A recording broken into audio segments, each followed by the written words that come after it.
Hello, everybody. I hope you can see me. Okay, perfect. So we are Atlantis. Thank you so much to everyone for being here. This means a lot to us as a group. This presentation has really, we put a lot of heart into this, so we really wanted to make something good, so thank you. Like I said, we're Atlantis. We're founded by Hugh, Amani, Reggie, and myself, Karina, and we're just really excited to present Decode to everyone. So just to summarize our project, Decode is an accessibility tool in the form of a browser extension used on Google Chrome that, when active, alters the written content on your site of choice to accommodate your specific accessibility needs. The extension allows for total customization settings such as font size, colored screen filter, font type, and more.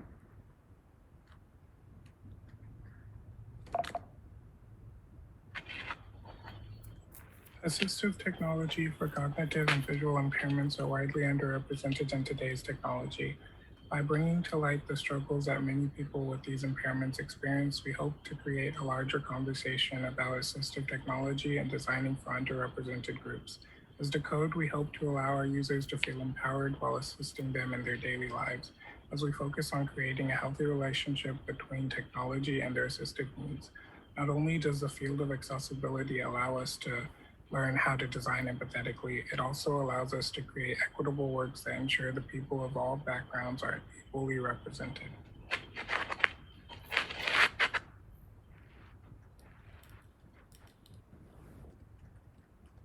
Onto our research.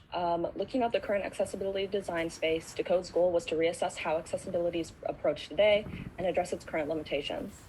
Our research questions were: how are the current accessibility tools available as Chrome extensions limited in what they can do to accommodate users with disabilities? How can we fill in those gaps with features and user experience that other competitors are lacking? Okay, so here's our competitive analysis. So we found that through most accessibility tools on Google Chrome's extension market had very few accessible features that we had researched. So most of them specialize in screen filtering and rarely on actually altering the content of a page. So from our analysis, we discovered that while our strongest competitors had all the necessary tools and features, their presentation of said features was overwhelming and counterproductive. And it kind of didn't help with the efficiency of the product overall. So they all had these features locked as well, that were only accessible through a subscription plan. So the more you pay, the more you get. And that was something that just didn't sit right with Decode. And so we wanted to bring accessibility without barriers and making Decode truly accessible. Decode focused on not only providing necessary tools and features through the design process, but also ensuring that the user experience was at the forefront of every decision.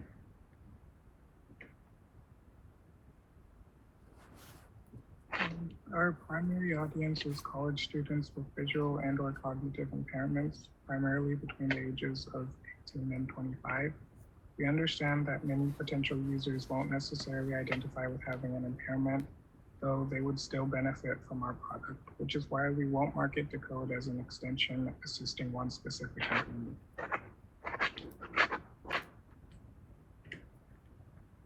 For our UI and UX design, we wanted the experience to be relaxing, sleek, and easy on the eyes. This meant a darker background with lighter text, which also gave the application a modern look and feel. Too much white and bright color on a screen can trigger headaches, cause eye strain, and make it generally harder to read. Light text on dark background is softer to look at as well as visually pleasing. The team was most drawn to blues, purples, pinks, and just generally dark colors for the initial color palette, as those colors promote calmness and relaxation. The design itself is intended to relieve students' hardships with cognitive and visual impairments that lead to learning difficulties. Our color palette was one of the many ways we were able to alleviate stress for users. After finalizing our color palette, we ensured that the color contrasts and shades accommodated color blindnesses so that anyone can view Decode with ease. When it came to fonts, we stuck to the basic and most accessible ones we knew our users would have access to. Verdana and Arial have a 99% availability on PCs, so we decided to use those two for our header and body text fonts. We chose Arial Black as the font for our logo and headers, primarily because it's clear and easy to read and accessible for all. Verdana, our body text font, is a sans serif with wide proportions, making it exceptionally easier for any user to read. Both fonts were designed with accessibility in mind, making them the prime choice for our project.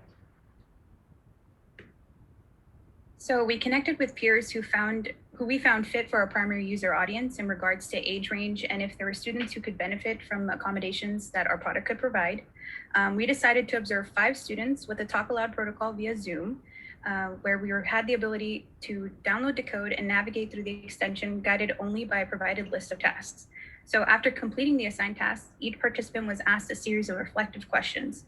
And overall, our users had a very positive experience with Decode when testing, with 80% of our users saying that they would download Decode and found it helpful. We also wanted to get a read for the popularity of Chrome extensions and hear from our users about the experience with extensions in general, if any. And we found that 80% of our users did have 3 to 4 Chrome extensions, with some sharing that they were for assistive reasons like adding a screen filter. We also asked about the familiarity with assistive tools and if it was something that they would be interested in. And most shared that they were likely to download assistive technology. So through these findings, they show that Chrome extensions are very popular among our users and that there is a demand for more assistive technology on the platform overall.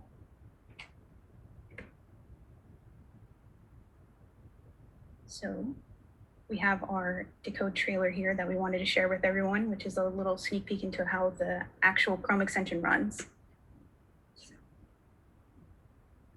Welcome to Decode, the accessibility tool that cares about you and your needs.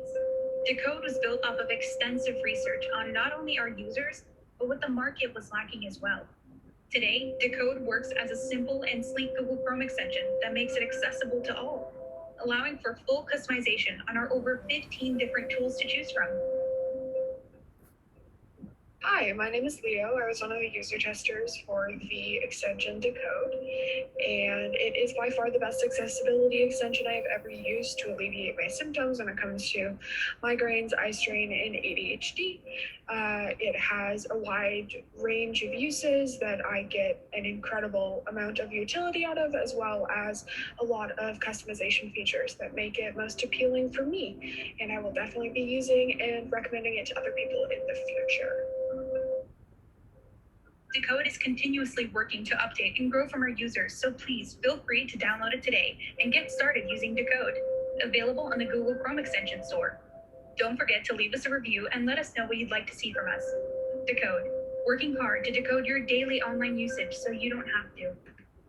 Welcome to Okay, sorry. Our primary audience, Decode has taken user and market research into account to develop a product that is built entirely with users in mind. Through our market research, we identified what was lacking in the field of accessibility. Our competitors are sacrificing the quality of user experience. We found through our usability testing that having a clean interface and simple experience went a long way when it came to our users enjoying and utilizing Decode. Decode's mission was to look at how we could make an impact on the accessibility design space today. Through this research, we saw how many of the available and popular assistive technologies were profiting and exploiting the need of their users. So Decode is taking the initiative to bring necessary tools to the public without the barriers of subscription-based models by developing Atlantis into a nonprofit foundation to continue to work on creating awareness and accessible designs, and we hope to see more companies doing the same. We believe in the democratization of accessible technology, showing that through Decode, it's not only possible, but needed. Thank you. Is there any questions? Great job. Let's see. Rachel asks, if you had more time, what other qualitative user research would you conduct? So if we had more time, we definitely were still working on developing part of our personalized experience when it comes to Decode. We wanted to look into the idea of having a questionnaire where people could fill out and see what best themes could fit for them, for their needs. Like we said, we wanted to market Decode as something that anybody could really use, whether if it's just for eye strains or if it was for possibly, dyslexia or ADHD. We wanted it to be something that no matter what level of familiarity you had with assistive tools, that you could use it. So we wanted to look into themes and creating a questionnaire. So we definitely work on testing that next. Yeah, Josephine, were you gonna go next? Yes, our next question would be also from Rachel asking, what was the initial inspiration for Decode? Okay, sorry. So the initial inspiration for Decode was from Hugh's idea. She had this idea called Deviz.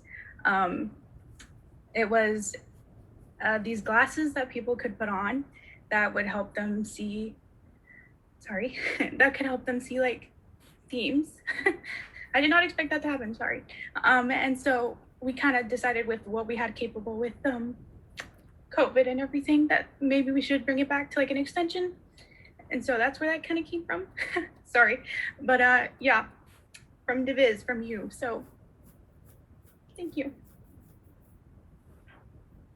All right. Cool, sorry. Yeah, no big deal. Let's see. What did the stakeholders you were working with think about this idea? Our stakeholders really enjoyed the idea, actually, which was really great because it really put into perspective the hard work that we've been doing. It was just really nice to kind of talk with them about everything that we kind of weren't sure about. And so they were really great help. Anushka, who was our main stakeholder, she gave such great input. Yeah, and she gave us really great feedback. So it was, they gave us some really constructive feedback, and we shared with them our report and everything. So yeah, they were great to work with. Yeah, I just want to say, I know that it's been like especially hard for everyone throughout quarantine and COVID. And I know it's very difficult to lose somebody that you're close with. And I'm really sorry for your loss. And it's okay to grieve and just, you know, take a deep breath. Sometimes we just gotta take a step back, you know, it's always hard. Yeah. So we can move on to the next question if you're okay with that. Yeah. If Josephine wants to say it. Yeah, sure. In what way has your experience on Decode changed how you think about interactive media design? Assistive technology is something that we, I guess, going into it, weren't really thinking much about. I mean, having this perspective now to look at how any kind of tool can be used by anyone has been so helpful, and it's something that I know our whole team is going to be really making sure that we are using in our daily designs, even just thinking about color contrast and everything. So it's really impacted who we are as designers for sure. And I know that every single piece of advice when it comes to user testing, even everything we've learned has really impacted ourselves as designers. And I've found myself kind of looking at things and being like, oh man, I don't know if people who had this kind of color blindness would be able to use it. So yeah.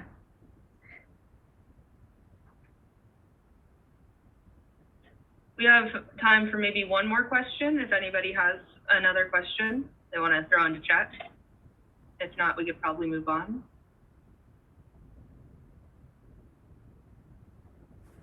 All right.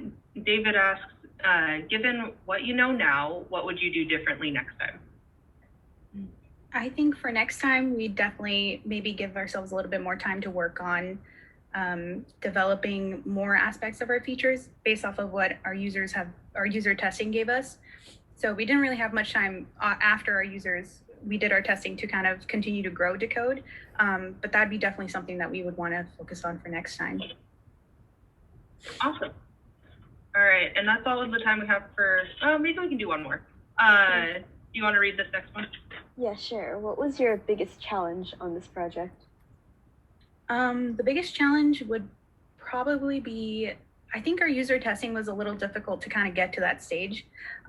We had all these kind of like assumptions and stuff that we're making about accessibility, and it's so hard to make sure you're not like, I guess, overthinking what people find difficult or like making assumptions for people who struggle with these impairments. So that was definitely our biggest challenge, where we were really making sure we weren't upsetting anyone with any kind of assumptions we're making, and then also just making sure that every decision that we did make was based in our research and got a second opinion from, for sure. So that was a bit challenging to think that way, to kind of be careful with what, how you're designing, but it's paid off because we, care a lot about our product in general. And so we wanted something that was going to be reflecting that. Perfect. All right. And now we can move on to the next group. I believe it's Alaska Air. Thank you, everyone. Thank you. Yeah, thank you. You guys did great.